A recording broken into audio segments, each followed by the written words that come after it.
दोस्तों, इन दिनों पूरी दुनिया के लोग कोरोना से परेशान हैं। कोरोना की वजह से करीब 4 लाख लोगों की जान जा चुकी है। वहीं 60 लाख लोग इससे अभी तक संक्रमित हो चुके हैं। भारत में भी कोरोना विकराल रूप लेता जा रहा है।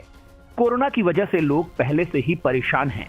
ऊपर से तूफानों ने लोगों की मुसीबत बढ़ा रखी है। कोरोना की वजह से पहले से ही लोगों की जानें जा रही हैं। ऊपर से आए दिन आने वाले तूफानों ने तबाही मचा रखी है। कभी बंगाल की खाड़ी से अम्फान तूफान आ जाता है, तो कभी निसर्ग तबाही मचा जाता है, तो कभी टिड्डी दल किसानों की फसलों को बर्बाद कर रहे हैं। इन सब से जैसे तैसे लोग बच रहे हैं, तो भूकंप लोगों को डरा रहा है। देखा जाए तो पिछले 2 महीने में दिल्ली में 10 बार भूकंप आ चुका है। ये जानकर आप लोगों को हैरानी होगी कि इन 10 बार के भूकंप का केंद्र दिल्ली और उसके आसपास के इलाकों में ही रहा। दोस्तों, क्या दिल्ली एनसीआर में लगातार आ रहे भूकंप के हल्के झटके किसी बड़े खतरे की आहट दे रहे हैं? क्या आने वाले समय में कोई बड़ा भूकंप देश को दहला सकता है? वैज्ञानिकों ने जो नई रिसर्च की है दोस्तों, उसके आंकड़े चौंकाने वाले हैं। आज हम आप लोगों को लगातार आ रहे इन भूकंपों के पीछे की वजह बताने वाले हैं। दिल्ली एनसीआर में क्यों लगातार आ रहे हैं भूकंप? क्या कोई बड़ा भूकंप आने वाला है दिल्ली में? दिल्ली एनसीआर में लगातार आ रहे इन भूकंपों को लेकर वैज्ञानिकों ने चेतावनी जारी की है। विशेषज्ञों की माने तो 1.5 महीने के अंतराल पर 10 से ज्यादा भूकंप के झटके आने के बाद दिल्ली एनसीआर में बड़ी तबाही आ सकती है। वैज्ञानिकों की माने तो यहां बड़े भूकंप आने की संभावना है। वाडिया हिमालय भूविज्ञान संस्थान के प्रमुख डॉक्टर कलाचंद सैन की माने तो वक्त, जगह और तीव्रता का साफ तौर पर अंदाजा नहीं लगा सकते, मगर यह माना जा रहा है कि एनसीआर क्षेत्र में लगातार भूकंप झटके आ रहे हैं, जो दिल्ली में एक बड़े भूकंप की वजह बन सकते हैं। भूकंप के मामले में दिल्ली बेहद संवेदनशील है। भूवैज्ञानिकों ने दिल्ली और उसके आसपास के इलाकों को जोन 4 में रखा है। यहां 7.9 तीव्रता तक का भूकंप आ सकता है। दिल्ली में भूकंप की आशंका वाले इलाकों में यमुना तट के करीबी इलाके, पूर्वी दिल्ली, शहादरा, मयूर विहार, लक्ष्मी नगर और गुड़गांव, रेवाड़ी तथा नोएडा के नजदीकी इलाके शामिल हैं। भारतीय उपमहाद्वीप में विनाशकारी भूकंप आते रहे हैं।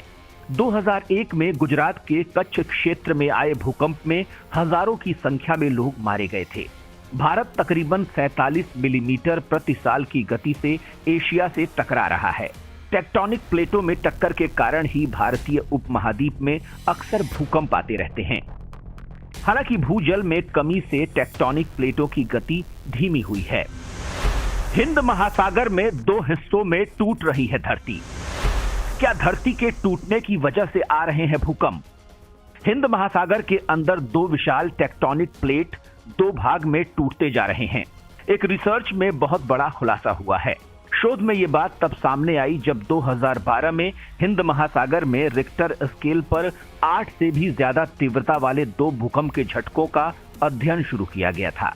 हालांकि रिसर्च में यह पाया गया है कि इंसानों के लिए समंदर के अंदर हो रही ये टूट बहुत धीरे हो रही है और निकट भविष्य में इसको लेकर ज्यादा चिंतित होने की बात नहीं है। लेकिन ये सच है कि वो दोनों बड़े भूकंप की वजह टेक्टोनिक प्लेट में पड़ रही यही दरार है, जो हर पल चौड़ी होती जा रही है। एक नई स्टडी में ये जानकारी सामने आई है कि हिंद महासागर के अंदर एक विशाल टेक्टोनिक प्लेट 2 टुकड़ों में टूटती जा रही है। हालांकि लाइव साइंस में छपी रिपोर्ट के मुताबिक India Australia Capricorn tectonic plate के नाम से जाने जाने वाला ये प्लेट फिलहाल बहुत ही धीमी रफ्तार से टूट रहा है।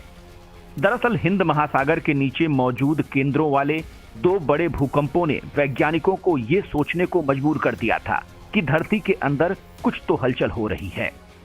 ये भूकंप 11 अप्रैल 2012 को हिंद महासागर में इंडोनेशिया के पास आया था। रिक्टर स्केल पर इनकी तीव्रता 8.6 और 8.2 थी। हालांकि वैज्ञानिकों को इसमें कुछ असामान्य सा अनुभव हो रहा है कि जो भूकंप आए थे वो उस स्थान पर नहीं थे जहां पर टेक्टोनिक प्लेट के 2 टुकड़े हो रहे हैं, बल्कि ये भूकंप टेक्टोनिक प्लेट के बीच में एक अजीब सी जगह पर पैदा हुए थे। दिल्ली में भूकंप आने का सबसे ज्यादा खतरा।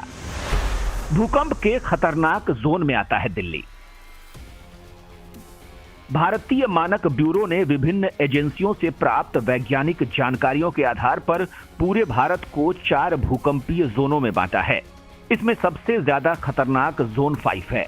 वैज्ञानिकों के अनुसार इस क्षेत्र में रिक्टर स्केल पर 9 तीव्रता का भूकंप आ सकता है। जोन 5 में पूरा पूर्वोत्तर भारत, जम्मू कश्मीर के कुछ हिस्से, हिमाचल प्रदेश, उत्तराखंड, गुजरात में कच्छ का रण, उत्तर बिहार का कुछ हिस्सा और अंडमान निकोबार द्वीप समूह शामिल है। इस क्षेत्र में अक्सर भूकंप आते रहते हैं। जोन 4 में जम्मू कश्मीर और हिमाचल प्रदेश के बाकी हिस्से, दिल्ली, सिक्किम, उत्तर प्रदेश के उत्तरी भाग, सिंधु गंगा थाला, बिहार और पश्चिम बंगाल, गुजरात के कुछ हिस्से और पश्चिमी तट के समीप महाराष्ट्र का कुछ हिस्सा और राजस्थान शामिल है। दिल्ली से बिहार के बीच आ सकता है बड़ा भूकंप। आईआईटी कानपुर के प्रोफेसर ने जताई आशंका। दिल्ली एनसीआर में लॉकडाउन के दौरान 29 मई को भूकंप के झटके महसूस किए गए थे। रिक्टर स्केल पर इसकी तीव्रता 4.6 और केंद्र हरियाणा के रोहतक में था। ये भूकंप ऐसे समय में आने शुरू हुए हैं जब हाल ही में आईआईटी कानपुर के अध्ययन में चेतावनी दी गई है कि दिल्ली से बिहार के बीच बड़ा भूकंप आ सकता है। इसकी तीव्रता रिक्टर स्केल पर 7.5 से 8.5 के बीच होने की आशंका है। हाल ही में दिल्ली एनसीआर में भूकंप आने के बाद इस अध्ययन की चर्चा एक बार फिर शुरू हो गई है। कानपुर आईआईटी के सिविल इंजीनियरिंग विभाग के प्रोफेसर जावेद एन मलिक के अनुसार इस दावे का आधार ये है कि पिछले 500 साल में गंगा के मैदानी क्षेत्र में कोई बड़ा भूकंप रिकॉर्ड नहीं किया गया है।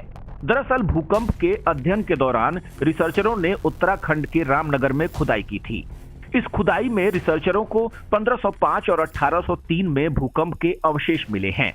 रामनगर जिस फॉल्ट लाइन पर बसा है उसे काला डूंगी फॉल्ट लाइन नाम दिया गया है। प्रोफेसर जावेद के अनुसार 1803 का भूकंप छोटा था, लेकिन मुगल काल के दौरान 1505 में आए भूकंप के बारे में कुछ तय नहीं हो सका है। जमीन की परतों की मदद से इसे निकटतम सीमा तक साबित करना बाकी है। प्रोफेसर जावेद की माने तो 1885 से 2015 के बीच देश में 7 बड़े भूकंप दर्ज किए गए हैं।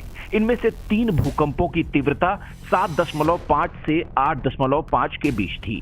2001 में भुज में आए भूकंप ने करीब 300 किलोमीटर दूर अहमदाबाद में भी बड़े पैमाने पर तबाही मचाई थी। दरअसल दिल्ली में पिछले 2 महीने में 10 बार भूकंप के झटके लग चुके हैं। लगातार आ रहे इन भूकंपों की वजह से वैज्ञानिकों की चिंता बढ़ गई है, क्योंकि अगर भूकंप की तीव्रता 6 का आंकड़ा छू गई तो दिल्ली में सबसे ज्यादा तबाही होगी, क्योंकि यहाँ पर ज्यादातर बिल्डिंग भूकंप रोधी नहीं है, जो ज्यादा खतरा पैदा करती है।